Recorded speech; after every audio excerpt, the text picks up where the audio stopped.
In the small, forgotten town of Linton, there was a house that everyone avoided. Its windows were boarded up, its roof sagged under years of neglect, and the garden was overgrown with thorny weeds. The house had been abandoned for as long as anyone could remember, its presence a shadowy legend whispered among the townsfolk. One crisp autumn evening, a young woman named Emily, a journalist with a penchant for the eerie, arrived in Linton. Intrigued by the stories of the old house, she decided to investigate, hoping to uncover its secrets.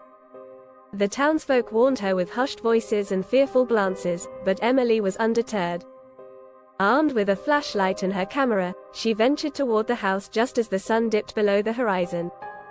The front gate creaked ominously as she pushed it open, and the path to the house was littered with broken glass and rusted metal.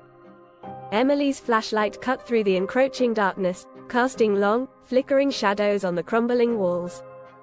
She approached the front door, which hung ajar, and stepped inside. The air inside was thick with dust and decay. Emily's footsteps echoed in the vast, empty foyer. She shone her flashlight around, revealing faded wallpaper peeling from the walls and cobwebs draped like tattered curtains. The silence was oppressive, broken only by the occasional drip of water from a leaky pipe. As she explored the house, she noticed that the furniture was still in place, covered in white sheets that looked like ghostly apparitions.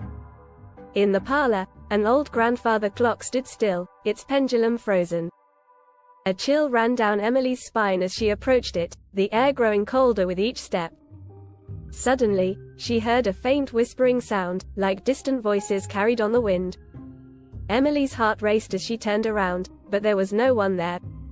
She continued through the house, her flashlight illuminating portraits of long-dead residents with hollow eyes that seemed to follow her every move. In the kitchen, she found a large, dusty cookbook on the table, its pages yellowed and brittle. As she leafed through it, a photograph fell out, showing a family smiling in front of the house.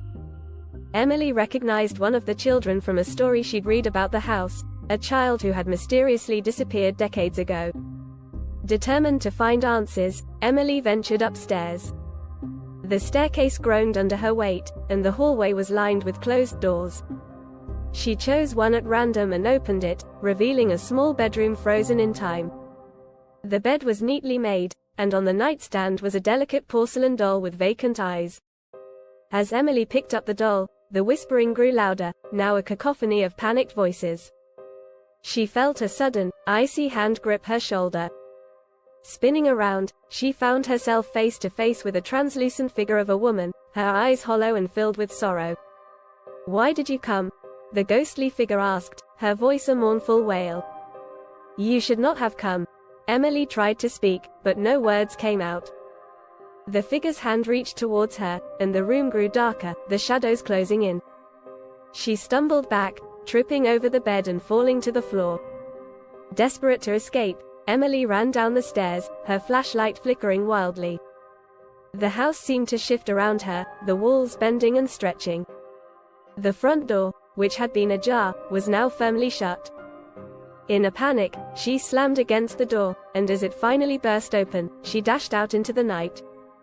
The cool air was a stark contrast to the stifling atmosphere of the house. Emily didn't stop running until she reached the safety of the streetlights. The next morning, Emily left Linton, never to return. She spoke of the house only once, in hushed tones to a fellow journalist. No one else ventured near it, and the house remained a shadow in the town's history, a place where the whispers of the past were forever trapped in its decaying walls.